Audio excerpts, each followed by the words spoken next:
আমরা জানি বিয়ের দিন স্বামী আর স্ত্রী একসাথে 2 রাকাত নফল নামাজ পড়তে হয়। এটা কি বাধ্যতামূলক? না পড়লে কি বিয়ের কোনো ত্রুটি হবে? পর্দা সহজ করার জন্য দেবরের সন্তানদের দুধ খাওয়ানো জায়েজ হবে কিনা? আত্মীয় স্বজনের ভিতর কেউ মারা গেলে 3 দিন মাছ মাংস খাওয়া কি নিষেধ? পুত্র সন্তান লাভের জন্য দোয়া করলে কি গুনাহ হবে? বাথরুমে মিসওয়াক রাখা যাবে কিনা? প্রেগনেন্ট অবস্থায় কি বসে নামাজ পড়া যাবে যদি কষ্ট হয়? বিয়ের অনুষ্ঠানে খেজুর ছেটানো কি সুন্নাত? আমরা জানি ডান কাত হয়ে ঘুমানো সুন্নাহ। আমি গর্ভবতী, এ সময় ডাক্তাররা বাম কাত হয়ে ঘুমাতে বলেন। এতে কি সুন্নাহ অমান্য করা হবে? সিজদা করার সময় পায়ের সবগুলো আঙ্গুল কি মাটির সাথে লাগানো আবশ্যক? মৃত ব্যক্তির ছবি তোলা যাবে কিনা? স্বামীর নির্দেশে তার খুশির জন্য রুমের মধ্যে টি শার্ট প্যান্ট ইত্যাদি পরা যাবে কিনা? স্বামী মারা গেলে কতদিন বাসায় থাকতে হয়? আর বিলম্ব না করে ইতিমধ্যে আপনাদের যে সমস্ত প্রশ্ন আমাদের কাছে চলে এসেছে সেই প্রশ্নগুলোর উত্তর দেওয়ার পালায় আসুন আমরা প্রবেশ করি। আশরাফুল ইসলাম স্বপন লিখেছেন, আত্মীয় স্বজনের ভিতর কেউ মারা গেলে 3 দিন মাছ মাংস খাওয়া কি নিষেধ? না, এরকম কোনো কথা নেই, এটা কুসংস্কারের জন্য বিশ্বাস। রাফি আমাতুল্লাহ রুমা লিখেছেন, প্রেগনেন্ট অবস্থায় কি বসে নামাজ পড়া যাবে যদি কষ্ট হয়? নফল নামাজ তো বসে পড়তেই পারেন। যদি ফরজ নামাজ হয় তাহলে অসহনীয় কষ্ট হলে বসে পড়তে পারবেন, কিন্তু যদি সহনীয় থাকে তাহলে আপনাকে দাঁড়িয়ে নামাজ আদায় করতে হবে। মেহরাব হোসেন লিখেছেন, সিজদা করার সময় পায়ের সবগুলো আঙ্গুল কি মাটির সাথে লাগানো আবশ্যক? জি হ্যাঁ, নবী সাল্লাল্লাহু আলাইহি ওয়াসাল্লাম বলেছেন, উমিরতু আন আসজুদা আলা সাবআতি আযমিন, 7টি আঙ্গুলের উপরে সিজদা করতে আমাকে নির্দেশ করা হয়েছে। তার মধ্যে একটা হলো যে কপাল, নাক, আর একটা হলো 2 হাত, আর 2 হাঁটু, আর একটা হলো 2 পায়ের আঙ্গুলগুলো। এই জন্য এগুলোর উপরে সিজদা করতে হবে। যদি অল্প সময়ের জন্য উঠে গেছে সামান্য আবার নেমে গেছে তাহলে সেক্ষেত্রে নামাজ হয়ে যাবে ইনশাআল্লাহ। যদি একবারও আপনি আঙ্গুল ফ্লোরে টাচ না করে থাকেন তাহলে আপনার সিজদা হয়নি। সাবিহা সুলতানা জান্নাত লিখেছেন, আমরা জানি ডান কাত হয়ে ঘুমানো সুন্নাহ। আমি গর্ভবতী, এ সময় ডাক্তাররা বাম কাত হয়ে ঘুমাতে বলেন। এতে কি সুন্নাহ অমান্য করা হবে? প্রথম কথা হলো যে ডান কাত হয়ে শোয়াটা এটা সুন্নাহ, বিভিন্ন হাদিসের আলোকে এটি সাব্যস্ত, কিন্তু বাম কাত হয়ে শোয়াটা তো নাজায়েজ নয়, হারাম নয়। বিশেষ করে আপনি যখন অসুস্থ আছেন তখন আপনি যদি ডান কাত হয়ে শুইতে না পারেন, ডাক্তারের পরামর্শ আপনাকে বাম কাত হয়ে শুইতে হয়, তাহলে সেক্ষেত্রে আপনি স্বাভাবিক অবস্থায় ডান কাত হয়ে শুইলে যে সওয়াব পেতেন এখন বাম কাত হয়ে শুইলে সে সওয়াব পাবেন। কারণ অসুস্থ অবস্থায় কোন আমল করতে না পারলে সে আমলটা যদি সুস্থ অবস্থায় করার অভ্যাস থাকে আল্লাহ তাআলা সেম সওয়াব দান করেন। বিভিন্ন হাদিসের আলোকে সেটি প্রমাণিত। সুরাইয়া শারমিন মুক্তা আপনি লিখেছেন, স্ত্রী কি স্বামীর কবর পরিষ্কার পরিচ্ছন্ন করতে পারবে? উল্লেখ্য এটি একটি পারিবারিক কবরস্থান, পাবলিক কবর নয়। উত্তর হলো হ্যাঁ, এটা নাজায়েজ কিংবা নিষিদ্ধ হবে না যদি পরিষ্কার করার মতো ভিন্ন কোনো বিকল্প ব্যবস্থা না থাকে। এমনি ঘন ঘন বা অনেক বেশি কবর জিয়ারত করার পরে হাদিসে নবী সাল্লাল্লাহু আলাইহি ওয়াসাল্লাম নিরুৎসাহিত করেছেন মেয়েদেরকে। সেটার অনেক কারণের ভিতরে একটা হলো যে তারা অনেক বেশি আবেগপ্রবণ হয়ে থাকেন এবং নিজেদেরকে হয়তো নিয়ন্ত্রণ করতে পারবেন না, এরকম কোনো সিচুয়েশন যেন তৈরি না হয় সেই জন্য নবী সাল্লাল্লাহু আলাইহি ওয়াসাল্লাম নিষেধ করেছেন, অনেকে বলেছেন। তো পরিষ্কার পরিচ্ছন্ন করার প্রয়োজনে যদি তিনি করেন এবং তার পর্দার খেলাফ না হয় তাহলে সেক্ষেত্রে তিনি সেটা করতে পারবেন। সাগর হাসান লিখেছেন, মৃত ব্যক্তির ছবি তোলা যাবে কিনা? যিনি জীবিত তারই ছবি তোলা থেকে আমাদের বিরত থাকা উচিত। মানুষ মারা যাওয়ার পরও ছবি যথাসম্ভব তোলা থেকে অবশ্যই বিরত থাকাটা আমাদের কর্তব্য এবং উত্তম। এরপরও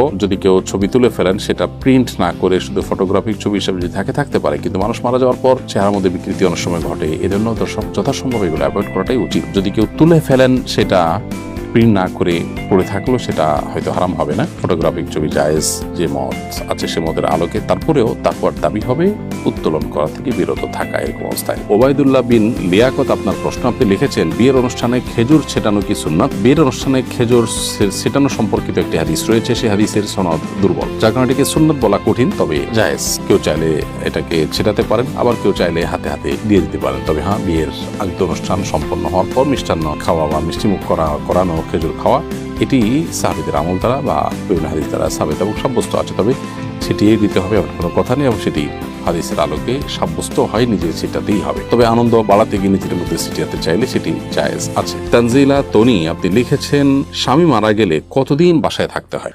বোন তানজিলা তনি, স্বামী মারা গেলে 4 মাস 10 দিন ইদ্যত পালন করতে হবে। এই 4 মাস 10 দিন ইদ্যত পালন করা কোরআনের আলোকে সাব্যস্ত এবং প্রমাণিত, এবং এই 4 মাস 10 দিন একজন নারী তার স্বামী মারা যাওয়ার কারণে তিনি ইদ্যত পালনকালীন সময় বিবাহ বন্ধনে আবদ্ধ হবেন না এবং নির্দিষ্ট জায়গায় নিজে থাকবেন। নির্দিষ্ট জায়গা থাকবেন বলতে একটা কক্ষের ভেতরে আবদ্ধ থাকবেন না, নিজের ঠিকানার মধ্যে থাকবেন। বাহিরে ডাক্তার কবিরাজের কাছে যাওয়া কিংবা বাজারে যাওয়া, শপিং এ যাওয়া, অন্য বাড়িতে বেড়াতে যাওয়া এগুলো থেকে বিরত থাকবেন। একান্ত নিরুপায় না হলে, একান্ত নিরুপায় হলে আপনি অসুস্থ হয়ে গেছেন তখন আপনি হসপিটালে যেতে পারেন অবশ্যই। তো এখানে আপনার যে ঘরে আপনি ইদ্যত পালন করবেন সেই ঘরের চৌহদ্দিতে আপনি থাকবেন একান্ত প্রয়োজন ছাড়া বাহিরে যাবেন না। এবং ঘরেও দিনের বেলাতে আপনি যত সম্ভব ভেতরে থাকার চেষ্টা করবেন, প্রয়োজন হলে একান্ত বাহিরে যাবেন, কিন্তু রাতের বেলা যত সম্ভব আপনি ঘরের মধ্যেই থাকবেন, আর একান্ত প্রয়োজন হলে সেটাও বের হতে পারবেন। খোলাসা কথা হলো 4 মাস 10 দিন পর্যন্ত বাইর জোহরদের মধ্যে আমাদেরকে মা-বোনদেরকে থাকতে হবে যদি স্বামী মারা যান। মাহবুব আপনি লিখেছেন, মসজিদে প্রবেশের সময় যদি ডান পায়ের পরিবর্তে বাম পা আগে দিয়ে ফেলি তাহলে কি গুনাহগার হব? যেহেতু ডান পা দিয়ে মসজিদে প্রবেশ করাটা সুন্নাহ বা মুস্তাহাব, অতএব ভুলবশত বাম পা দিয়ে ফেললে আপনি গুনাহগার হবেন না। তবে আত্মশাসনের অংশ হিসাবে এরকম ভুল করে ফেললে আপনি আবার বের হয়ে বাম পা দিয়ে বের হয়ে এরপরে নতুন করে দোয়া পড়ে ডান পা দিয়ে আপনি প্রবেশ করলেন। এভাবে যদি করা যায় তাহলে নিজের বাম পা দিয়ে বের হওয়ার যে ভুলে বের হওয়ার যে একটা প্রবণতা আছে সেটা দূর হয়ে যাবে ইনশাআল্লাহ তাআলা। এরপর মীরা ইসলাম মিহা আপনি লিখেছেন, ছেলে ফ্রেন্ড এর সাথে SMS এ কথা বললে কি গুনাহ হবে? খুব প্রয়োজনীয় কথা থাকলে সেটা আলাপ করতে পারেন, কিন্তু বেপ্রয়োজনীয় অপ্রয়োজনীয় কথা বললে সেখান থেকে ফিতনা দ্বারা মুক্ত হবে, সেজন্য সেটা না যায় হবে। আলিনা আসফিয়া আপনি লিখেছেন, স্বামীর নির্দেশে তার খুশির জন্য রুমের মধ্যে টি-শার্ট প্যান্ট ইত্যাদি পরা যাবে কিনা? স্বামীর যদি নির্দেশ করেন যে তার কাছে ভালো লাগে বা তার পছন্দ, সেটার উপর আমল করতে গিয়ে এরকম করলে সেটা গুনাহ হবে না, এটা জায়েজ আছে। তবে স্বামীর রুচির মধ্যে এই বৈকল্য যেন না আসে যে পশ্চিমাদের মতো হলে ভালো লাগবে, এটা যেন না আসে। কিন্তু ঘরের মধ্যে স্বামীর নির্দেশ পালনার্থে এরকম পোশাক আশাক পরতে কোনো অসুবিধা নেই। বিশেষ করে মেয়েদের জন্য যেগুলো তৈরি করা হয়েছে আলাদা করে, পুরুষদেরটা না, যাতে করে পুরুষদের বেশভূষা ধারণ করা না হয়। এমনি দেলোয়ার হোসেন সরকার লিখেছেন, বান্দার হক থেকে মাপ পাওয়ার উপায় কি? বান্দার হক থেকে মাপ পাওয়ার উপায় হলো বান্দার কাছে মাপ চাওয়া অথবা বান্দার প্রাপ্যটা তার কাছে ফেরত দিয়ে দেওয়া, এ দুটি। এর বাইরে আসলে বান্দার হক থেকে মাপ পাওয়া কঠিন, বিশেষ করে যখন আর্থিক অধিকার হবে তখন সেটা ফেরত দেওয়া এবং পাশাপাশি আল্লাহর কাছে মাপ চাওয়া। তারপর যদি অন্য কোনো অধিকার হয়ে থাকে, তাকে মুখ দিয়ে কষ্ট দিয়েছেন, তাহলে তার কাছে মাপ চাইবেন যে কোনো ভাবে, পাশাপাশি আল্লাহর কাছে মাপ চাইবেন। এভাবেই ডাবল প্রচেষ্টা বা দ্বিমুখী প্রচেষ্টা করলে আশা করা যায় আল্লাহ তাআলা আমাদেরকে মাফ করবেন। প্রসাদ তুলি আপনি লিখেছেন, পুত্র সন্তান লাভের জন্য দোয়া করলে কি গুনাহ হবে? না, পুত্র সন্তান লাভের জন্য দোয়া করলে গুনাহ হতে যাবে কেন? আপনি আল্লাহর কাছে পুত্র সন্তান চাইতে পারেন, কন্যা সন্তান চাইতে পারেন। তবে আমাদের মাথায় রাখা উচিত যে আমরা সবচেয়ে বেশি আল্লাহর কাছে যে জিনিসটা চাইবো সেটা হচ্ছে নেক সন্তান। নেক সন্তান, ভালো সন্তান, পুত্র হোক আর কন্যা হোক, সেটা আমাদের সৌভাগ্যের কারণ হবে দুনিয়া এবং আখিরাতে।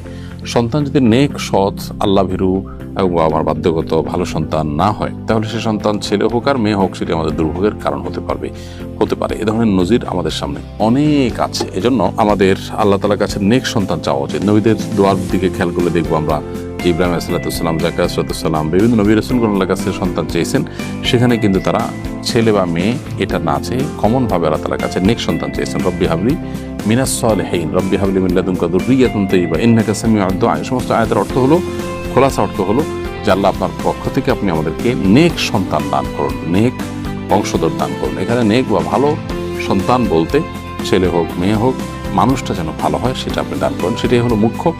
সেটাই চাওয়া নবী সাল্লাল্লাহু আলাইহি ওয়াসাল্লাম আমাদেরকে শিক্ষা দিয়েছে। বিধায় আমরা সন্তান চাইলে সেভাবে চাইবো, পুত্র বা কন্যা আলাদা করে না। আমি যাকে আশা করছি পুত্র হয়ে সে অনেক ভালো হবে, ভালো কাজ করবে, হয়তো আল্লাহর ইলমে ব্যাপারটা সেরকম না। এই জন্য বিষয়টাকে আল্লাহর উপরে ছেড়ে দেওয়াটাই হলো উত্তম এবং বেটার। এরপরে সত্যের সন্তান আইডি থেকে আপনি লিখেছেন, বাথরুমে মিসওয়াক রাখা যাবে কিনা? কোনো অসুবিধা নেই, তবে যদি মনে হয় যে সেখানে দুর্গন্ধ বা নোংরা পরিবেশ, তাহলে সেক্ষেত্রে আপনি বাইরে রাখলেন, পকেটে রাখলেন, অন্য কোথাও রাখলেন, তবে সেখানে রাখলে গুনাহ হবে না। তাহমিনা খাতুন আপনি লিখেছেন, আমরা জানি বিয়ের দিন স্বামী আর স্ত্রী একসাথে 2 রাকাত নফল নামাজ পড়তে হয়, এটা কি বাধ্যতামূলক? না পড়লে কি বিয়ের কোনো ত্রুটি হবে? বোন তাহমিনা, বিয়ের দিন বাসর রাতে স্বামী স্ত্রী দুজনে মিলে 2 রাকাত সালাত আদায় করবেন। এটি বিভিন্ন সাহাবীদের আমল থেকে পাওয়া যায়, নবী করিম সাল্লাল্লাহু আলাইহি ওয়াসাল্লাম থেকে বর্ণিত কোনো হাদিসের আলোকে পাওয়া যায় না। সাহাবীদের আমল থেকে এটি পাওয়া যায় বলে অনেক উলামা ইকরাম এটিকে মুস্তাহাব বলেছেন।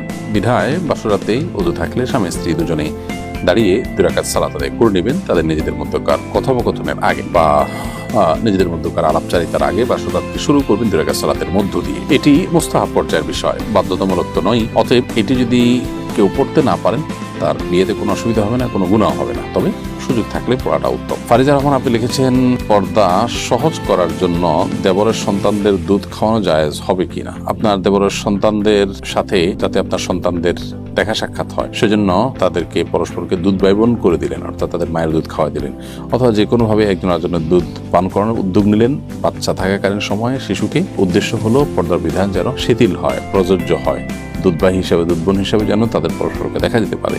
এটা জায়েজ আছে, মৌলিকভাবে কোনো নাজায়েজ বিষয় নয়।